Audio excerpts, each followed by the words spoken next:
Good evening, everybody, and welcome to PAPAtv Live. This is episode 7. Thanks for waiting around to see us tonight. We're a little late getting started. This is a special Halloween episode. With me in the booth is Doug Polk on my left, and on my right, Mark Steinman. We got a lot of fun stuff to watch tonight. We're going to play some Nip It, and then we're going to play... Actually, we're going to play an arcade game. We're going to try to change it up a little bit. We're going to have Fred Cochran play some Robotron. And then we're going to have the birthday boy himself, Pete Hendricks, do some Who Dunnit. Let's first talk about current events in pinball. You guys just got back from Expo. Yeah. It was a good trip. I enjoyed it. And I guess I didn't get to go, but from what I read online, the Big Lebowski really stole the show out there. Yeah, it did, actually. It looked like a really cool game, and we got some footage of it. We're actually going to have that put together. Hopefully we'll be able to air it by next week. I want the Big Lebowski guys to get a chance to check out what we did and kind of get their thumbs up before we put it out there, but I'm excited about it. And as part of the spooky pinball evening, I will be doing a Gentleman John reading. Oh, God. So that Mark, you loved the character years ago. That was one of your weird segues, John. Well, you went from Expo to Gentleman John's spooky reading. Well, I mean... It was quite the jump. It was sort of just what was in my mind. That's how my weird segues work. Nothing really makes sense. It just sort of happens. This is pinball magic here. So what'd you pick up at the grocery store today? All right, let's go ahead and jump into Nip It. Anything else at Expo, though, really stand out? I thought the boutique games were really neat. There are about 6 boutique manufacturers. America's Most Haunted. There's Highway Pinball, who's doing the Full Throttle. There's, of course, the Big Lebowski. There's the remakes of Medieval Madness, and I heard there's actually some other games coming from them. Other classic 90s Bally Williams titles. I'm trying to think of some of the others. I mean, there's still the Predator Pinball, which is coming out, and that was at Expo. Wrath of Olympus. Did you mention Hobbit?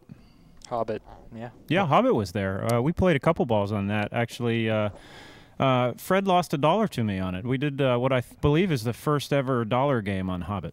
I don't think... I'm not really thinking of Jersey Jack as a boutique pinball manufacturer. Oh, no. Sorry, I didn't. I must have missed that.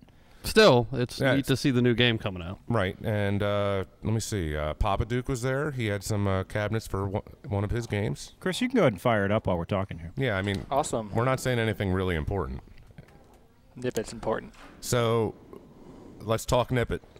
Who knows anything about Nip It? I know Mark knows a lot about Nip It, so we're expecting you to carry this, Mark. Yeah, that's Nip It right there, pretty much in a nutshell. That was a bad play on my part, actually. Okay, well, starting from the plunge on Nip It, there's 2 rollovers at the very top. The one's the yellow, you'll see it on the right side, and the other is the red, you'll see it on the upper left side, and those light up the pop bumpers, which can build up to be a lot of points. But the unique features of Nip It are the fact that it's zipper flippers. You can see right now they're zipped. And whenever they're zipped, you can really play this game surgically. You see people who are good at it actually aim with the ball sitting right in between the right in between the 2 flippers, and they can put it into the locks, which is off to the right, the saucer on the middle right, or they can shoot the gate on the left, which will then feed the gator. Hopefully Chris can get it into the gator. There's a second button on the right side of the cabinet that you hit, and you get an extra 1,000 points, and then you get 1,000 points bonus for going through that lane. So, I mean, that's pretty much Nip It. There's the rules. There it is. There's the gator, and it'll bounce. Oh, hungry hippo. Yeah, it's not a super complicated game. You see the that kind of thumper bumper right in the middle will zip the flippers, and then there's I know there's the one rollover on the upper right, or just above the right slingshot. I don't know if there's a second one that opens it up. So we've used this game a lot in Papa Classics competition. Is there a safe strategy to use on this game? Yeah, I mean, you want to get the zippers, or you want to get the flippers zipped as soon as you can and just try and work through the game like that. Because if you can get them zipped and then you can shoot that gate on the left side, it will then kick it up and feed the gator, which will then come down and ideally just settle in between the flippers again. And you just do that over and over, and you get 1,000 points and 1,000 bonus every time. So, you're just trying to make like a big loop. Multi-ball can be lucrative, but it doesn't really last long. And the one problem with multi-ball is that it carries over between players. So if someone locks the ball, then, the other guy can just come in and steal it from you. So it looks like they're playing a very interesting one-player game here. Yeah. We'll correct that. No, next there's time. the player 2 is actually below player 1. Mark, can we do a little adjustment on the score I'll see if display? I can Okay. fix that here. Actually, no. Brian just has 0 points. Well, that's how he rolls. It's sort of a meat-like substance. Tasty. What was the phrase for that? Tasty meat-like substance. You're talking about the McRibs. Yeah, actually, that was a good John segue right there. From Nippet to McRibs. So how does Nippet fit into the spooky Halloween episode of PAPAtv? That's a really good question, Doug. Why don't you try answering that question yourself? The alligator's kind of scary. Is this a special Halloween episode? This is our Halloween Did I miss episode. that? We forgot to tell you. Yeah, this is a special Halloween episode. I wish I Look would at have been how more spooked the prepared. guy is in the middle. He's terrified. He is fighting an alligator. I mean, And a goldfish.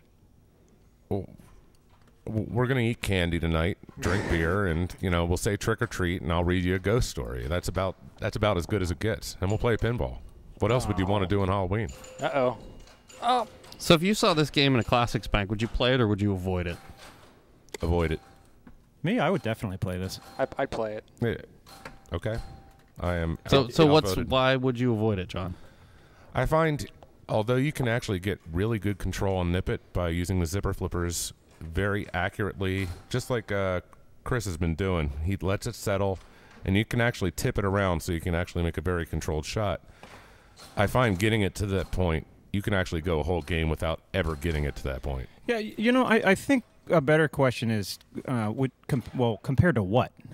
It really depends on what else is in the Classics bank. If there's a bunch of controllable games in there, I'm not going to pick Nippet over something like Black Pyramid, but I would definitely pick Nippet over a whole slew of games that, that generally do show up. Nippet or El Toro? Oh, Nippet, 1,000 out of 1,000 Nippet. times. I mean, Nippet or Target Pull? Ooh. Yeah. I'd pick Nippet. I'd pick Nippet. I'd pick Target Pull. I'm with you, John. Well, I know Doug, you... Chris, would you pick El Toro over anything? Maybe. Cosmos. El Toro or Faces? Oh, Faces. Wow, not even hesitation. Yeah. Well, Faces is actually a really good game. Just the Faces machine we have here at Pop is not. So what was the game we were playing earlier with Chris? Keep it, burn it. Oh, flip it, keep it, or burn it. No. So Target Pull, Nip it, Cosmos. Keep it, flip it, burn it. Burn Cosmos. Burning Cosmos for sure. I mean, there's the obvious answer. I mean, let's see what you guys think in the audience. So, what would you do? Would you keep between what was it? Nip it, Target Pull, and Cosmos? Keep it, flip it, burn it. Can I Keep it point from out your that, burn. that Chris is looping this exactly like we were talking about? You gotta show it off. Yeah. Is it actually entertaining, or should I aim for more stuff? No, go ahead. Do it a couple more times. Just try and show people how controllable this game actually can be. I'm going to do everything I can to jinx you. Captain Bizarre, you're right. We probably should have done Scared Stiff just in honor of the Halloween evening. I want to mention that I brought that up earlier. Or Class of 1812. Or any other of the really scary ones. Yeah, Monster Bad. Thanks for pointing out our obvious mistakes. Nightmare on Elm Street. Yeah, I'm just, what are the greatest Halloween-themed games? That's another thing to think. Haunted House. Haunted House. Haunted House, of course. I don't think there's anything scarier than seeing Avengers. Wasn't there a Haunted House knockoff? Like, Big House? Big House, was it? No. That's like well, Gottlieb, Big too. House was that game, that's more a reference to a prison. Within the last week or so, Farsight actually reskinned their digital Funhouse table into a Ghostbusters table. They just released that about a week or so ago. How did Brian Stahl feel about that? The guy who created the, what would you call that? He rethemed a Flash Gordon, an actual pinball machine, rethemed it as Ghostbusters. I believe Brian is taking legal action. Yeah. So what Tune do you in do next once time you for reach an update. once you reach max bonus? It's kind of celebrate? Well, so there are a lot of points in the bumpers. Right now you only have your red ones lit, but it's really difficult to get the ball back up there. That's a challenge. Yeah, if you don't get them off the plunge, then you're kind of hosed. That's also way out of control. Yeah, I mean, you can always just try and you could shoot it up the alley to the left and then not use the gator and just try and start the multi-ball. Why would you ever not want to use the gator? Yeah, you can see the you can. I mean, are you serious or? No, I'm being serious because the points. Well, what he's talking about is his bonus is maxed out right now, and one of the benefits of the gator is you're building up your bonus. So right now it's only half as lucrative as it normally is. But the stand up, the red stand up, about halfway up on the right side that's lit, will release the multi-ball, and maybe you can just get some garbage points out of the pop bumpers. So one question about this, I'd want to ask the people in the chat room: is this the first game with a player-controlled feature that's a non-flipper? I would assume not, as a matter of fact, but I can't think of anything offhand. Notably, the chat. Oh, look at that! Look at all the great games people in the chat room have listed: Bone Busters, Genesis, Gottlieb's Spirit, Elvira and the Party Monsters. Gorgar? I don't know if Gorgar has anything to do with Halloween. Gorgar is going to be in our Valentine's episode. Here's who you want to give you a Valentine. How to show the devil you really love. Well, it's clearly a love scene if you look at the back glass. That's clearly the guy's in love with Gorgar. You have a very funny appreciation of the arts. Man, will this ball ever end? Oh, I should have opened the gate. So this is pretty much the longest ball ever of Nip It. Yeah. Well, Bowen just said that on the chat. We were talking about this. This game is controllable if you loop this over and over. It's this is one of the reasons that I can't do it this well, but this is one of the reasons I would want to play it in classics. Oh, we missed with the chomp. There, that should release it. There it is. Oh. That's what happens on Nip It. Excellent ball, Chris. Nice ball, Chris. Thank you. That was the quick multi-ball feature. Yeah. All right, Brian, let's see what you got. It's kind of hard to step up and play after that. Well, so far, so good. He's got them zipped, and he's got his yellow ones lit. Wow. If you noticed, whenever I was actually aiming to get it so the ball would kick up to the top, and I was using the ball-ligator to, instead of grabbing the ball, pushing the ball further towards the red pop bumper. Oh yeah, absolutely. You can. That's a great point. Just to reiterate what Chris said, you can use the gator not necessarily just for eating things, but you can use it to push the ball. Either over into the pops to get a couple garbage points, or towards the release on the upper left side. I will say, Chris, whenever a ball is locked and I'm walking up to nip it, I don't use the gator. I want it to fall down in there and try and release the multi-ball. Do you just go for it no matter what? You have to repeat that. So whenever I'm playing this game, if I walk up and a ball's already locked, then I'm not going to... Because if you full plunge, a lot of times you can grab it with the gator and pull it back to the right side. A lot of times I'll either use the gator in that situation to push it into the pops, trying to get the multi-ball, or just not do anything and let it fall down. What's your strategy? I actually like to push the ball, because I think that if you let it go, it has more of a tendency to go down the middle. So by pushing it, yeah, that would make sense, because you're moving it laterally more, so it's more likely to hit some of the bumpers. Yeah, the pop bumpers will have a much better opportunity if it's going side to side than if it's coming down. Well, do you guys want to fire up? Yeah, let's give it one more shot. He tilted through my ball. Yeah, one more game here and nip it, and then I think that's about it. I don't know if there's much else to say about this one. Well, Chris, just so you know, there was a great compliment for you in the chat room. After watching you play, Chris, they hope they don't make Pennsylvania State championship finals. Aw. Where's the fun in that? It tilted again. They say sometimes they hope. Yeah. So, you know. All in good fun, yes. Don't worry, Tim. Just behind Chris is some scary other Pittsburgh players. Hopefully Very we'll get scary. a couple more players in the PA State What are you finals, talking not about? from Pittsburgh. I'm reading the chat room, Mark. No. Like, what are you talking about, though, with, like, the finals and whatnot? Like, explain that. The IFPA runs a state championship finals for every state that actually is running one. I don't know exactly how many states. Doug probably would have a better idea than me, but... Yeah, we ran it here last year. That's right. Yes. I was in charge of the PA state finals. So they take the top 16 players who have played in events in the state, and those players face off, and the top person gets to go on to the national championship of it. Yeah, I'm with you so far. I guess, Chris, I mean, is someone saying you're in jeopardy of not making it? I guess I just kind of missed a part of this. They don't want to play against Chris. Oh, okay, yeah, all right, that makes sense. They're going to travel to some other state to avoid Chris. Oh, Especially okay. if Nippet's in the lineup. Okay, it all makes sense. Sorry, everybody. I think I'm still the #1 player in West Virginia and Kentucky. I could go play in But another who's state bragging? myself. You could go play. No, I'm not the #1 player in my own state, though, so that's... So what you're saying is I should go to Kentucky. I could picture you as the Kentucky state champion, John. I bet.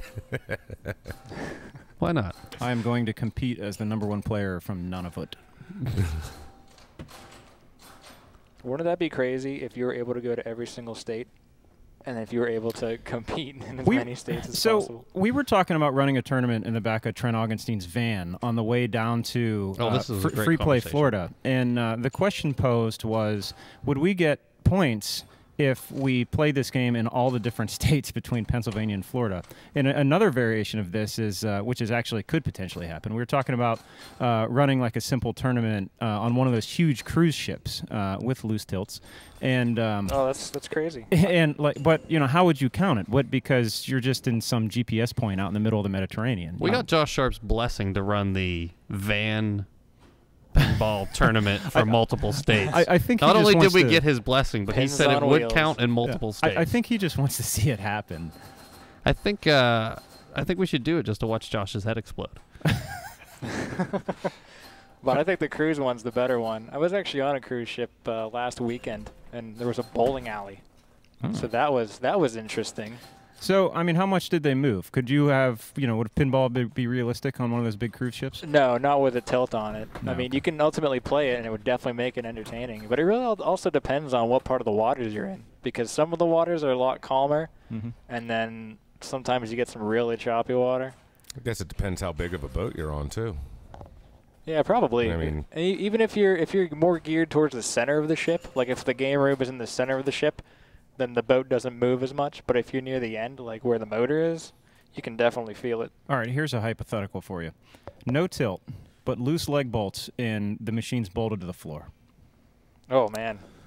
Actually, I think I remember asking when I went on a cruise a number of years ago. I asked if there was any pinball machines, since they said they used to have them, and the legs were bolted to the floor. So you can't steal them. Well, yeah, no, in case you I want to mean, haul off with it or run away with it. I'm assuming just Take in it to case they your hit room. rough water, so the pinballs aren't just thrown around. I think that's a safety issue.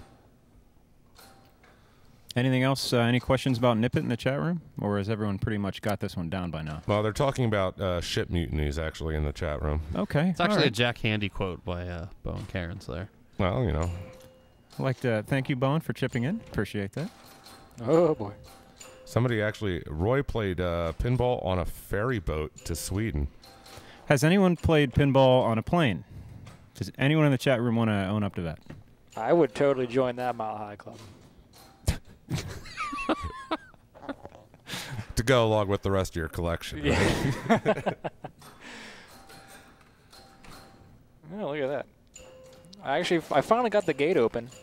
There was a question about Nippet. Nippet in Happy Days is an anachronism because it was made 10 years after the 60s. Wait, no. That's a statement. That is definitely a statement. Yeah, Nippet was the game Fonzie played, right? Yep. The question is, what happens if he tilts while the ball was on the zipped flippers? Oh, they'll just open. They will open. Should we test this I theory? think. Won't they open? Yeah, do it. See what Yeah, happens. that's exactly what happens. Now we're waiting in anticipation. He didn't tilt. Yeah, there we go. Oh, that beautiful bonus.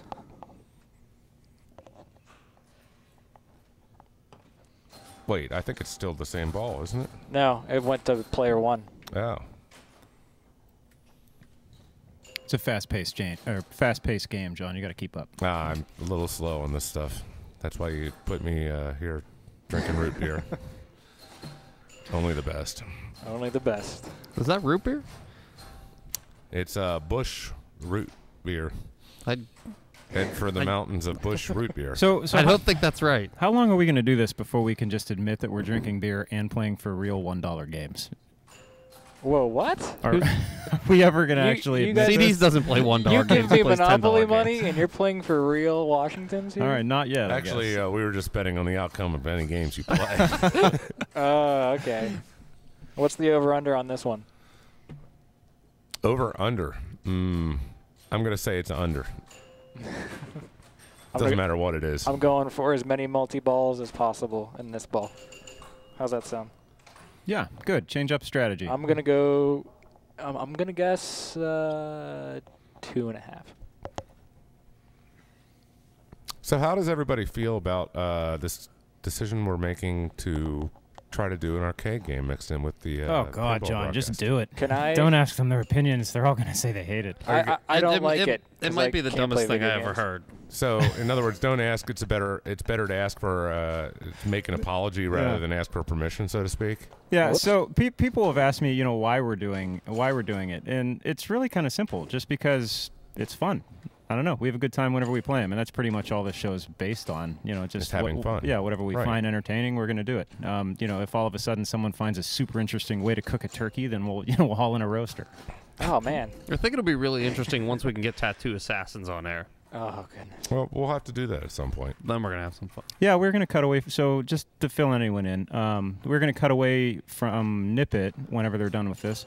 And Fred Cochran's there's going to show off his skills at Robotron. Fred regularly throttles all of us, and he is publicly guaranteed that he's going to get 2 million points. He said he's going to go for the world record today. Yeah. Actually, I'm more interested to actually understand what's going on with Robotron because I am an absolute newbie at Robotron. It's actually interesting you say that, John, because whenever we were at Expo, he was kind of giving me lessons, and because I'm pretty good at some of the old arcade games, and I said, Fred, teach me how to play Robotron, and his response was, well, I don't really know if I can. You just kind of do it. The most important rule of Robotron is if you're new at learning Robotron, you will die, and you will die a lot. Yeah. It's sort of like Smash TV. Oh, nice save.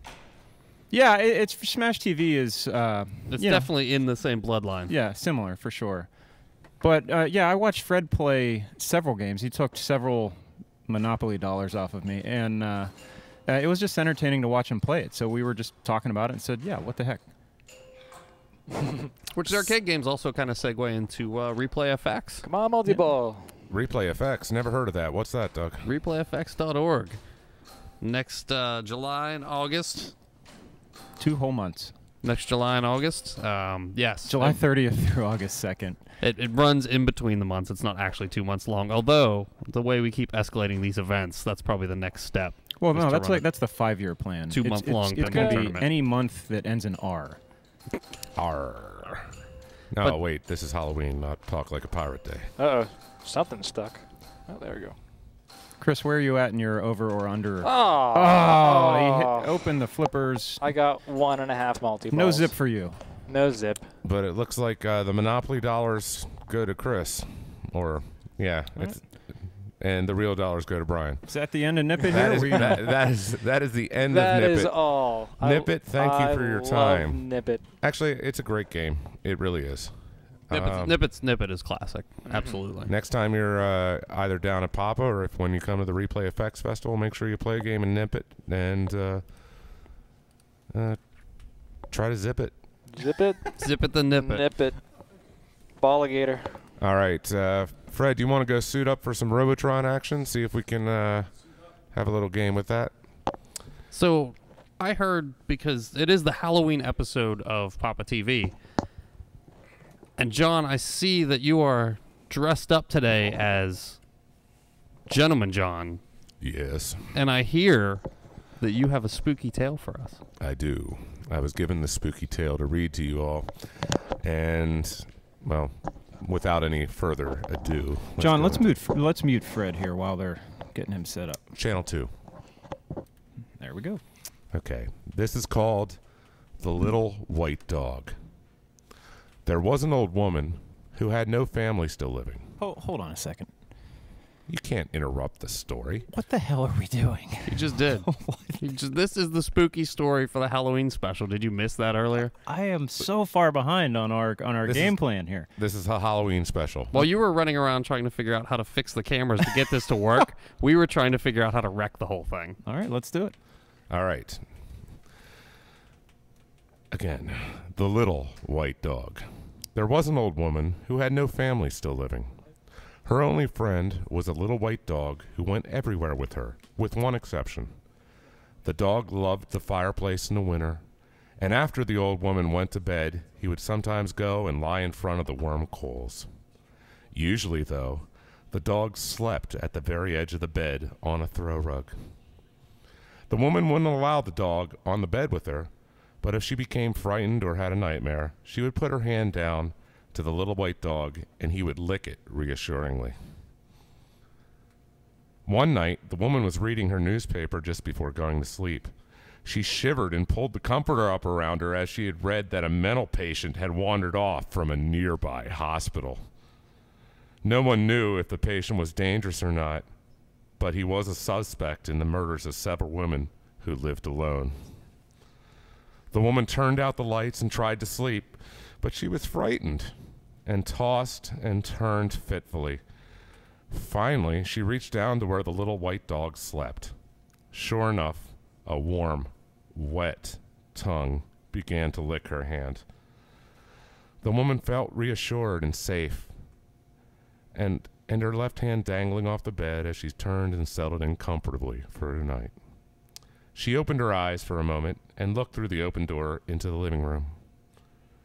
There in front of the fireplace sat her little white dog, gazing at the coals and wagging its tail. Down beside the bed, something was still licking her hand.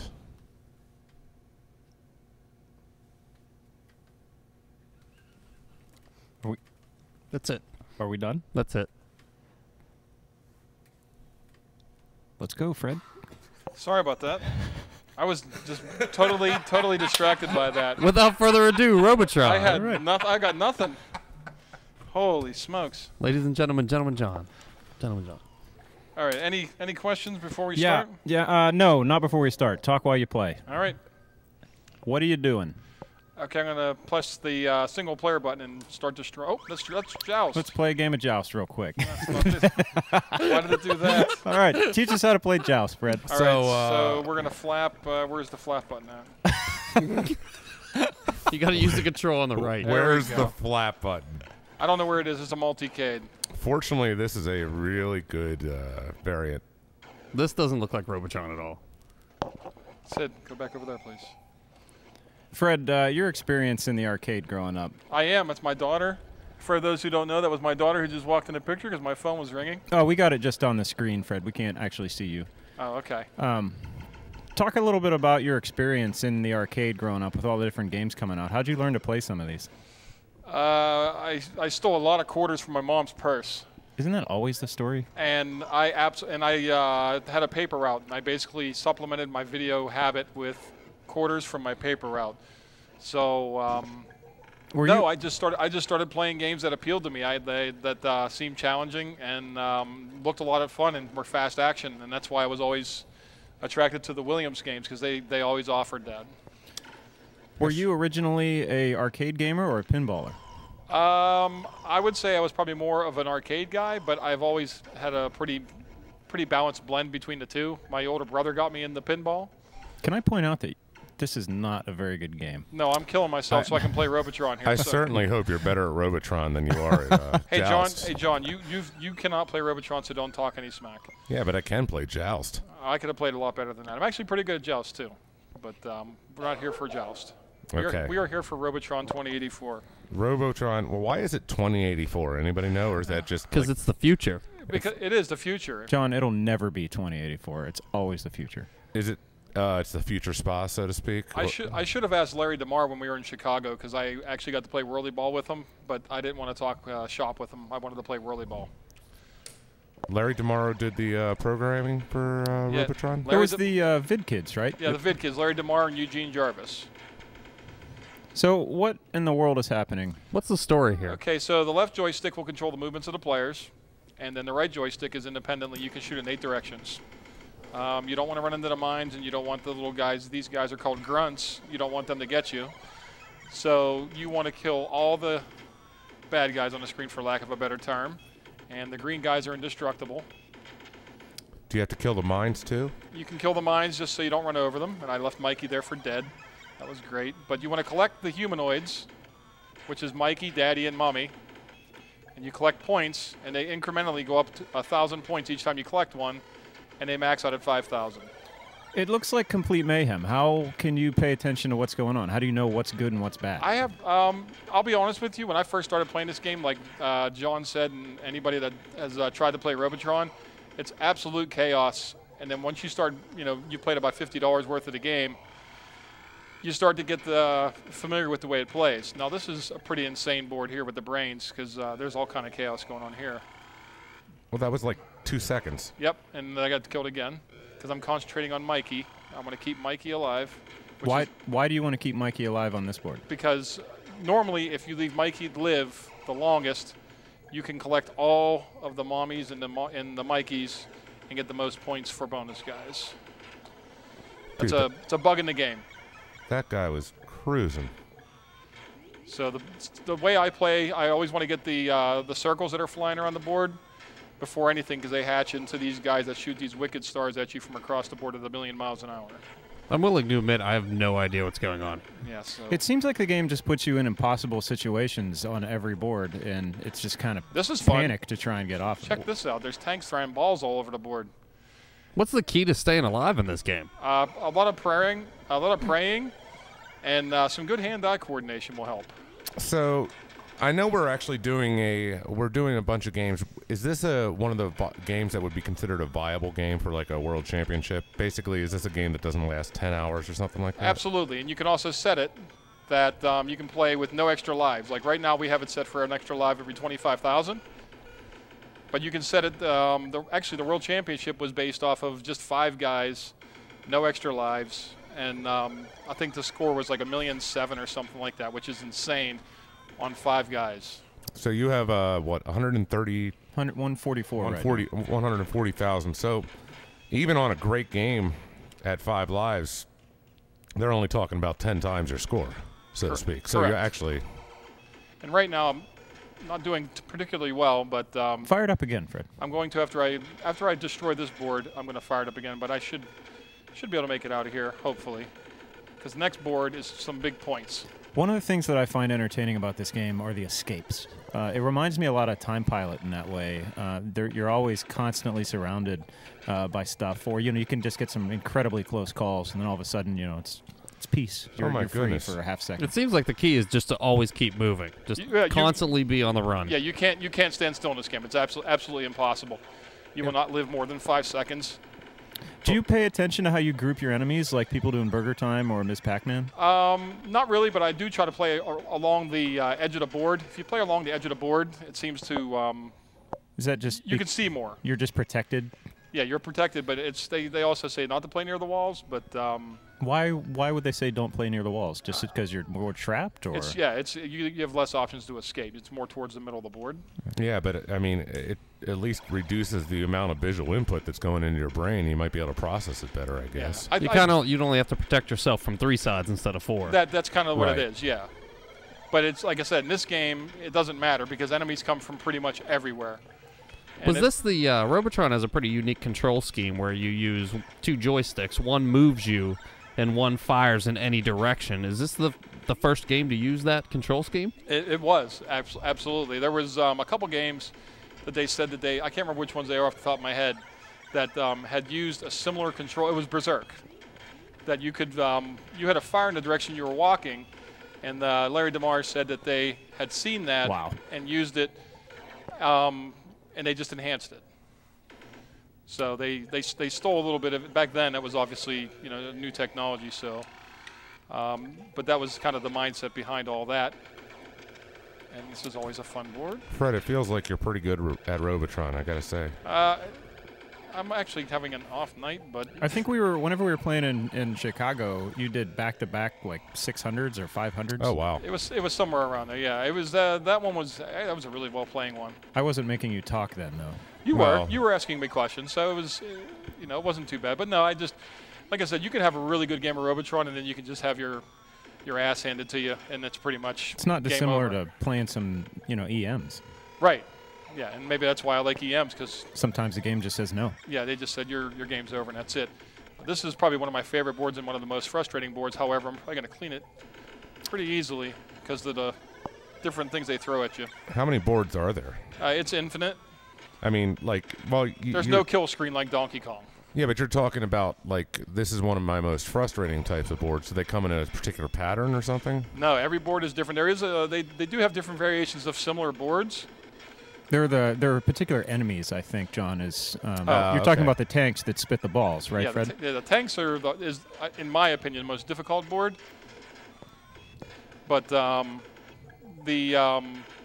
boards get infinite. Like I said, they add characters from previous boards as the game gets harder. So you'll have a mixture of the circles and the tanks and the brains. You'll have it gets pretty crazy when you get up to about 50 or 60. I noticed, too, that by working the edge, you tend to herd all the enemies into the center. Yeah, it makes it a little bit easier, yeah.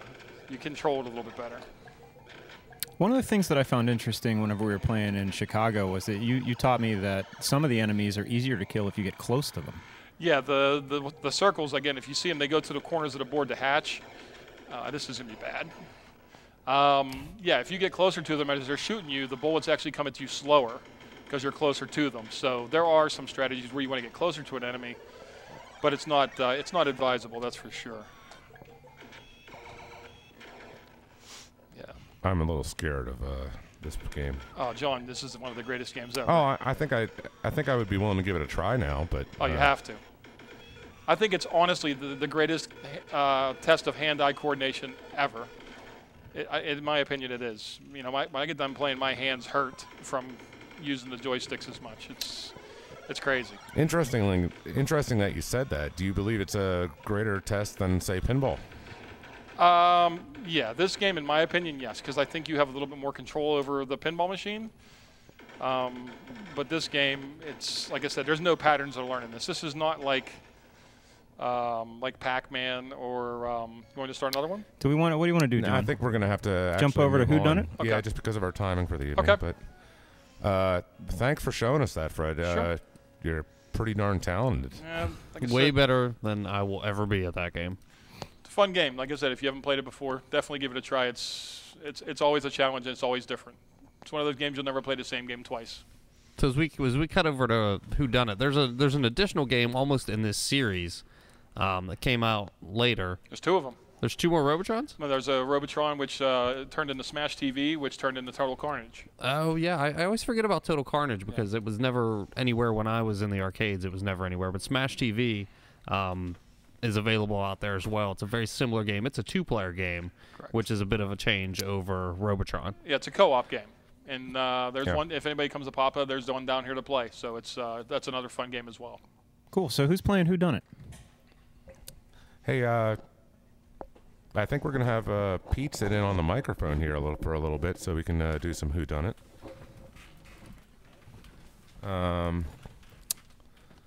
And let's see who we're going to start with. It looks like Pete's wife, Virginia Hendricks, is going to actually be playing some whodunit for us, and Pete's going to give us some commentary on it while that's going on. Pete, happy birthday, man. Thank you very much. You are 25 today? 26. 26. Well, happy birthday. Thank you. That's not believable at all. Pete, what do you know about Who Done It? Good game, bad game, what? I enjoy it. It's a lot of fun, a lot of different strategies that you can take on it. The one downside to it is it never had a wizard mode, so it just repeats the same things over and over. But I mean, has multi-balls, has some risky decisions with the roulette wheel, some tough shots, some dangerous shots right up the middle. A lot of different strategies that you can utilize to score well.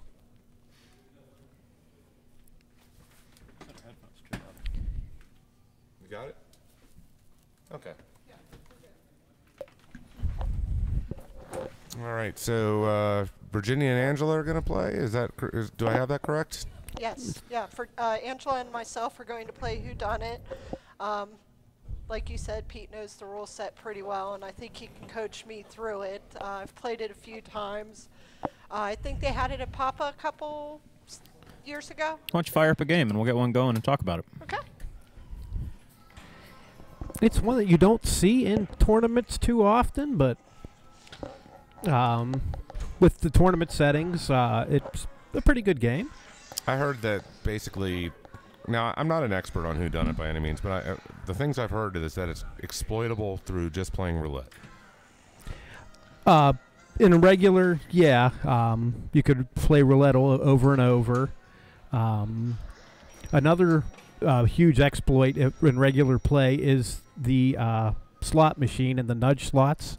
That left loop there, if it comes up, rolls around and falls into the hole in the back by the bumpers, you'll get a slot spin, and then it'll feed the right flipper. If you can get all three reels to say extra ball, you can just keep shooting that over and over and collect a infinite extra balls. Like right here, she has a chance to get the extra ball. If you get two reels the same and the third's different, you have a chance to shoot any the spin shots to get the award. Now at this point, if she keeps shooting the left loop and it falls in the holes, you can just get an extra ball over and over and over. Oh, wow. Now, what the mistake she made there, the two in lanes will light for taxi chase. If taxi chase is lit when you shoot it, it goes all the way around and gets you a taxi letter, which gets you items towards an extra ball. I have a question. Yeah.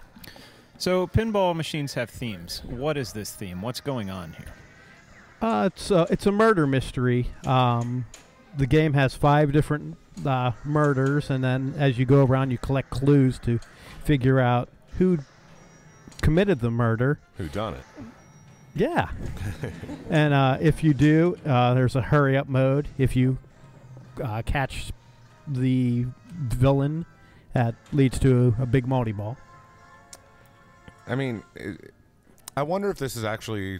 I don't know the history of this particular game, but I wonder if this was actually originally themed to be like Clue, and then the license didn't happen or something like that.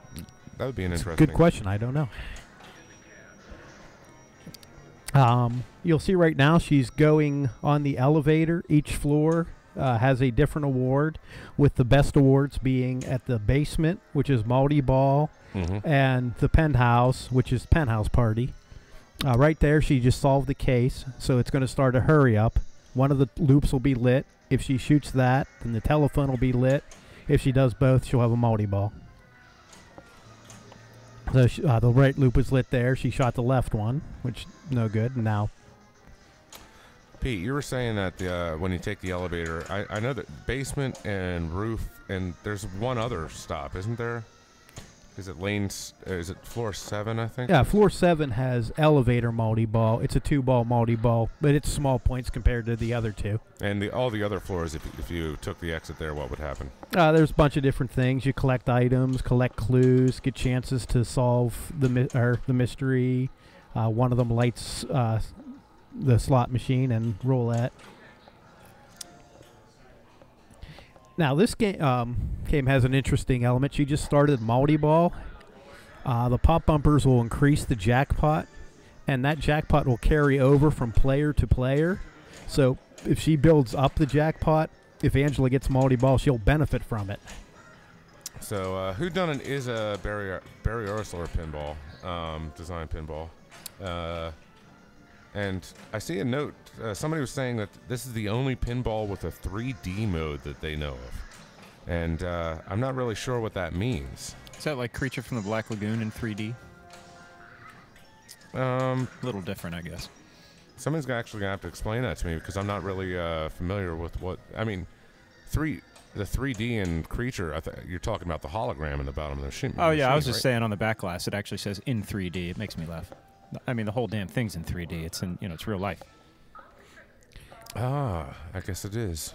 Wow, that's surreal. Only on the Halloween special can you get stuff like this. Now, right here, she got a chance to interrogate the suspect, and what'll happen is they'll ask someone, and in this case, it said, "Tell me more about Trixie." The person asked will either tell you who done it. In this case, it was Trixie, or they'll lie. In that case, they're the one who done it. Now, how do you know that? Just from playing a bunch, or does it tell you that somewhere? I think I was in a Bowen rule set somewhere. Ah. So, John, what games are we going to play on our Thanksgiving special? Is there any games about turkeys out there? There's got to be something. I guess Frontier. We could play that. Oh, we could play Frontier. Well, I mean, you hunt turkeys. It's, you know. You could go hunt Kenny Rogers, too, but, I mean. Wow. My money's on Kenny Rogers. My money's on the yearling deer, but yeah. Anyways. I guess the Thanksgiving episode is going to be the Free Play Florida broadcast. That's right. We're going to be in Orlando next month doing a broadcast of the tournament down there. So actually, we'll be taking some more time off of doing the PAPAtv live, and you'll come see us in Florida. Come down to the tournament. Come enjoy the show. It's a fun show. And it's warm in Orlando, and it is not in Pittsburgh. So that's a big bonus for us. There we go. She just hit it just a second too late. Story of my life. But she's already up to her third case. And like I said, unfortunately, if she finishes all 5, there's no wizard mode. It's back to number 1. Pete, is this a good tournament game? I think it is. The one issue, it has to be in tournament mode. That standardizes the slot spins and roulette. If you had it in regular play, someone could exploit the extra balls, like I said. Sort of like she's doing right now. Well, she's only got the one extra ball. I sense she's exploiting it. I think this is the best I've ever done. Baby Pete needs to talk in my ears more often. But she just started the Penthouse Party. That's one of the huge scoring modes in the game. It starts out at 10 million, and each shot you make goes up another 10. You have enough time to get it up to like 120, 130 million, a quick billion points. Yeah, but it seems like the only shot that you actually really want to actively go for is shooting the center. Right. Nah, that sort of gets old. Well, I mean, Penthouse Party will eventually end. Well, I know, but... Now, she had a chance there. It went down the out lane. The out lanes both have slot spin on them. If it goes down, you have a chance to maybe get the spins to come up with multi-ball or come up with something to give you a second chance, and that'll put the ball back into play. Nice ball, VA. Thank you. Very nice ball. Thank you. How much money did you guys put on this game? I should have put money on this game. I would actually possibly gotten a chance. No dollars on this one, huh? No. Oh, well, I'll sit up here and drink my root beer and pretend that you guys did. Virginia, what's your story with pinball? How'd you get into it? Long story short, long time ago when Pete and I were still just friends in college, in our rec center they had a pinball game. And I'm not sure whether Gladiators or Twilight Zone was first. But, you know, a group of us would just hang out with Pete and play pinball. And, you know, I grew to love Twilight Zone from that. And then many years later, when he and I started dating and then eventually got married, he dragged me into the world of pinball, kicking and screaming. But I guess I can't complain because I've made a lot of great friends. Would that be the south side of Pittsburgh in the league? Kicking and screaming. Or are you talking about the old Pinburg tournaments?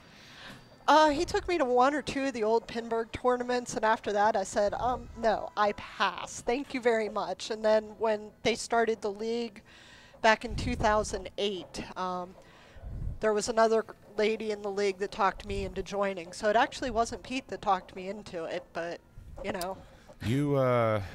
I tried to find a hobby to get away from her, and I followed him right into it. Wow, Pete, be careful. She has the headphones on. One of these days, I'm going to stick my hand by the flippers, and it's going to be licked, and it's not going to be her.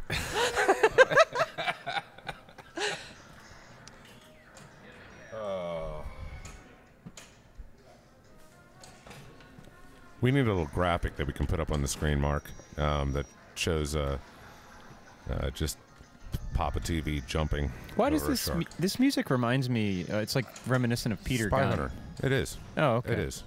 It's the same music they use in Spyro. So it's not reminiscent, it is. It's not just...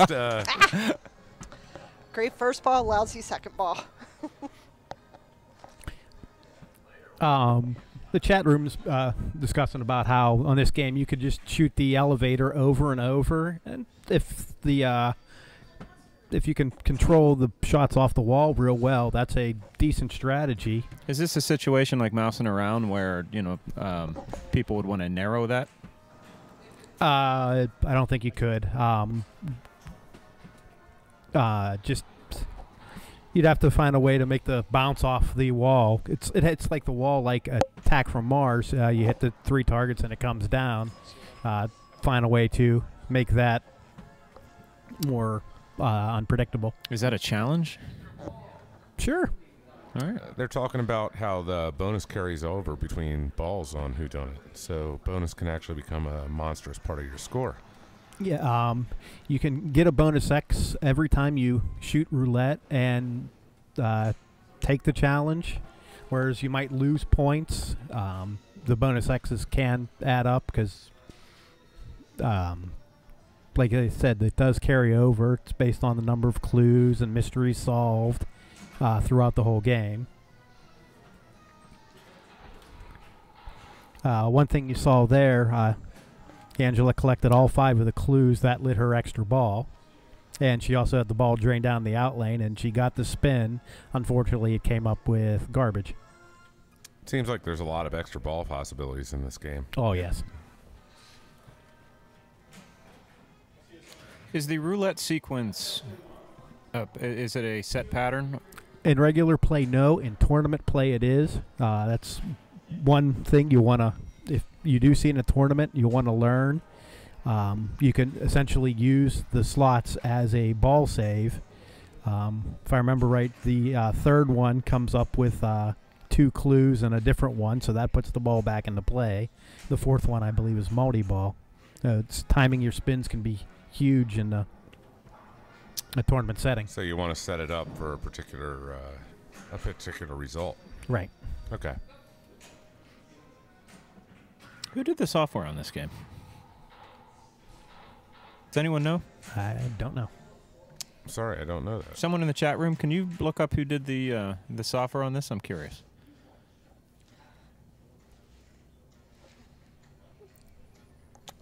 Well, Yeah. looks like While they're doing Angela's going to that. have some work to do on ball 3 if she wants to make a run at Virginia here.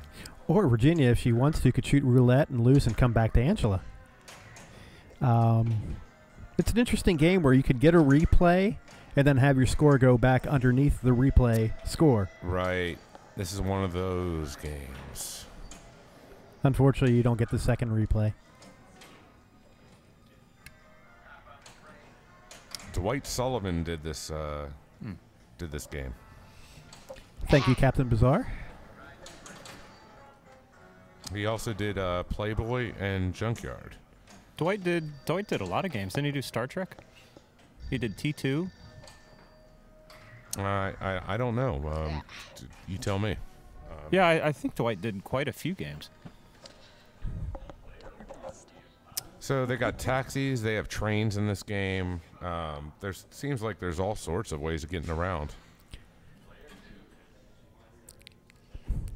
I know the chat room is dying to know how this fits in with the Halloween theme. Yeah, sure. Tell us, Pete. This year for Halloween, I went as Trixie. Did you really? No, but it sounds good. Oh, okay. This requires photos, Pete. Yeah. Photos or it didn't happen. All right, so give me the 10-second strategy for someone who knows nothing about this game. If I walk up to in a tournament and I'm trying to just distantly remember what those PAPAtv folks were talking about, what do I do? Solve the case. Get multi-ball. The roof multi-balls, if you get it quickly, it's 100 million a shot. That's the best thing to go for. So solve the case. Okay. Yes. So remember, I guess the key thing is to remember how to interrogate a suspect, and how to, I don't know, how to solve the case. Just be able to read the clues and learn the shots, the taxi chase, and then getting the ball under control quickly enough so that you can hit the telephone. I think this game's going to be 4 players. You lose track of which players to start when the screen comes Are you guys going to plunge off 2 of them? Or you can just turn it off and turn it back on. Okay.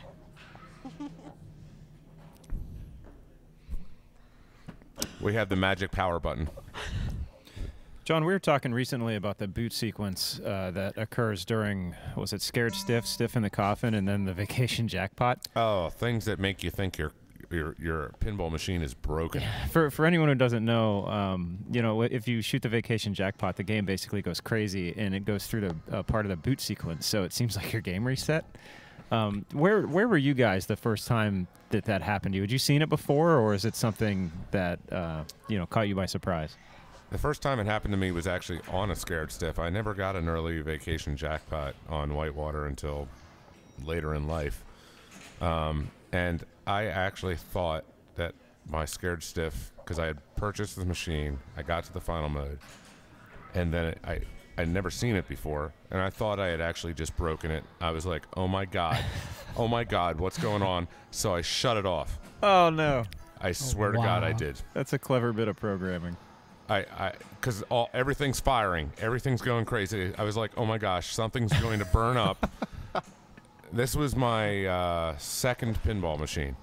It was the second pinball machine I owned. And the first one, you know, I didn't know what I was doing with pinball machines at the time. And so when everything went crazy, I was always told that if things start going wrong, if a flipper sticks up, just turn the machine off. You can't do any harm to it. So it goes nuts. I shut it off. Wow. Wasn't your GC on that game like 200 million or something? I've had some pretty big scores, actually. I think I've had well over that at some point or another. But something that happened to me one time during League when they had this game at New Great Valley, they had a Midnight Madness occur. I was just going to bring that up and mention it in the chat room. There's a few Williams games. They all have internal clocks, and if you're playing when the clock strikes midnight, everything shuts off, and then you get a Midnight Madness multi-ball. What happened in her case was in the middle of the League game, and she had a good game going. She was playing Greg Galander, and Greg just happened to hit Midnight Madness, and needless to say, that game was over rather quickly. Gravatar in the chat just said he was playing a game of Whitewater at a local collector's house, and he got Vacation Jackpot, and the owner of the game actually ran over and asked what he did to it. I mean, what have you done to my game? And, well, you know, what are you supposed to say? Oh, I just destroyed it. You know, look, it's flipping out. Yeah, so the Midnight Madness is a good thing for any tournament directors out there to keep in mind if your qualifying happens to run past midnight. I don't think it was midnight, actually, Mark. It depends on the internal clock. Yeah, the clock was set wrong that night. It was like at 9 o'clock. But is there any way to turn that off, Mark, in settings? I would assume it doesn't happen in tournament mode, but I actually don't know. That's another interesting question. I mean, I would hope it doesn't happen in tournament mode. That would be the first thing that I would disable if I was programming it. Oh my goodness, that would be. Oh, by the way, and wouldn't the worst be on? I think what was the most abusive Midnight Madness? I think Junkyard. Fast Break. What was Fast Breaks? I don't even know that one. And this, every shot was worth 2 points.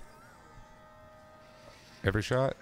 Yeah, I mean. Yeah, that would get pretty abusive. It's gonna build quick. The one on Junkyard where I think every shot was worth $1 million points or something, and on Junkyard that's big money. It's pretty huge too. One other interesting thing about this game, you saw when Angela started it up, it gave her the choice. She could choose novice or regular. If you get the left flipper, novice is you get 2 minutes of guaranteed ball time. You could have as many balls as you want in those 2 minutes, and then when the 2 minutes was up, after that ball drained, the game was over. That would make for an interesting mini tournament. Basically, it's a one-ball tournament, but you're guaranteed 2 minutes. Right. I don't know if there were any other games that had that, but I don't know how many times I got frustrated putting money in this, and then you go to hit the flippers just to see how it feels, and oops, you just put it on novice. Oh, yeah.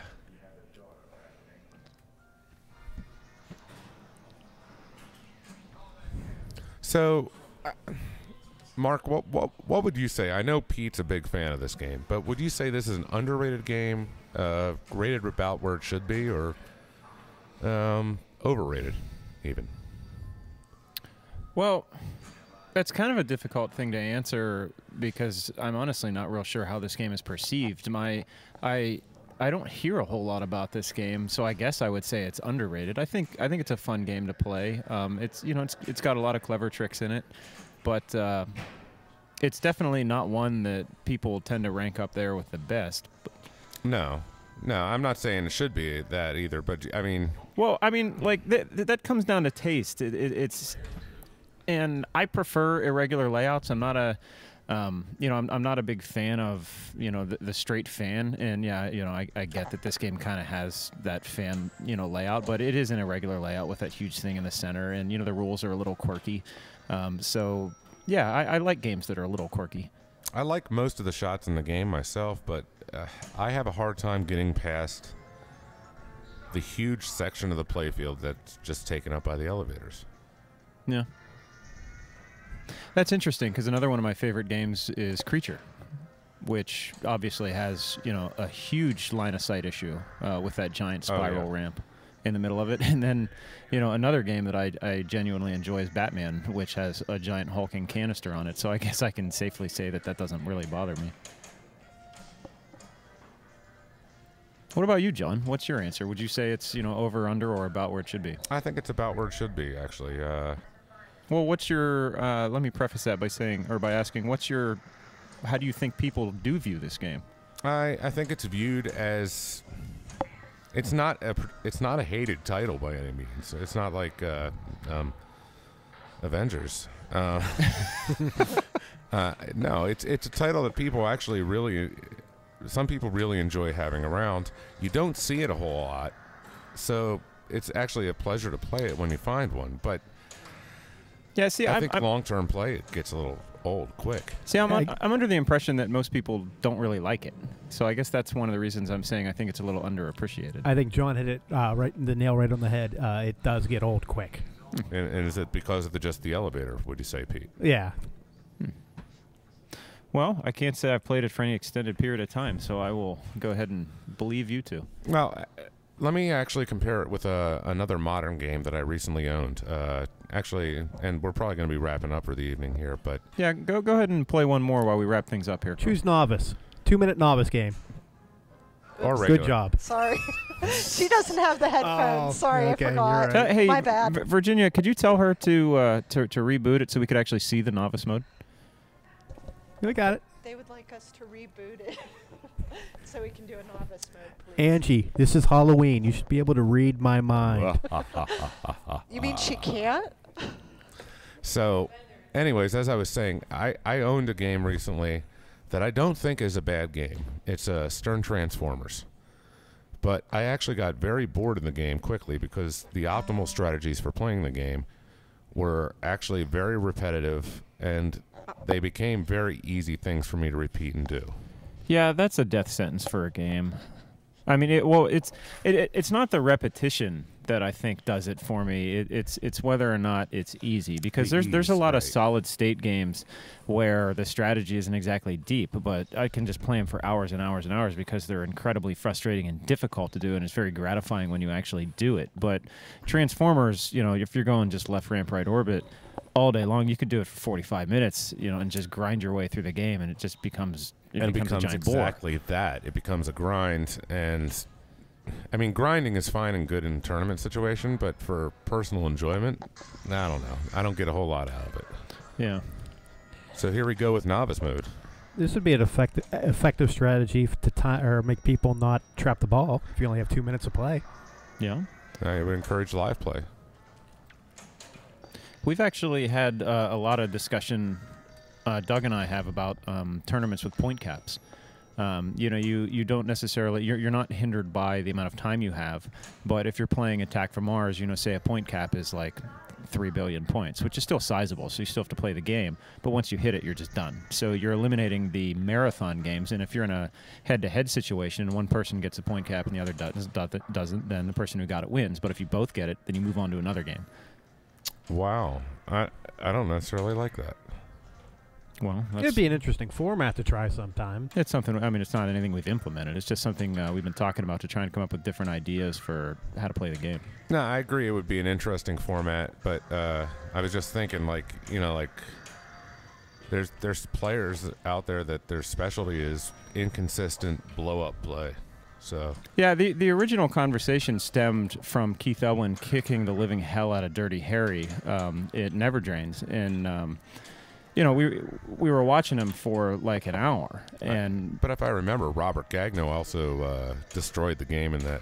At the same time, he put up 3 billion points on the game and lost. So as I was saying, the discussion was about what is broadcast friendly, and that's where we were kicking around ideas for different styles of tournaments. And you know, we with the marathon that we just had at Expo, you know, formats and, you know, rules and stuff like that are broadcast friendly or are not broadcast friendly are definitely something we have to think about. You know, like the Papa format taking 5 hours is great for broadcasts. If you have 32 people in a double elimination best 2 out of 3 bracket that takes 13 hours, it's not all that great. What can you do to make things interesting and keep people engaged while not, you know, for a length of time? And that was one, anyway, just to say that was one of the options that we were kicking around. Something to shorten the time period. Sure. I appreciate that. In the chat room, Gavin was saying, isn't that essentially the golf format? And yeah, it could be it. But if in a good golf format, you want scores that are easily attainable or fairly attainable. With this type of setup, the score may not be attainable, but yeah, it's attainable, extremely but simple. A lot harder. Or it's extremely similar to the golf format.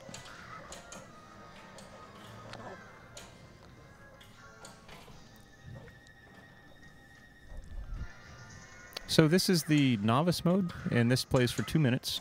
Right, now you can see that her ball save light has stopped blinking, so once this ball drains, she's done. And there we go. Yeah, maybe not. Big spin, big spin. No whammies. Oh, she's still alive. Second Look at chance. that. Wow, so ball save. Gosh, that's even a bigger deal when you're playing a one-ball game, so to speak, here.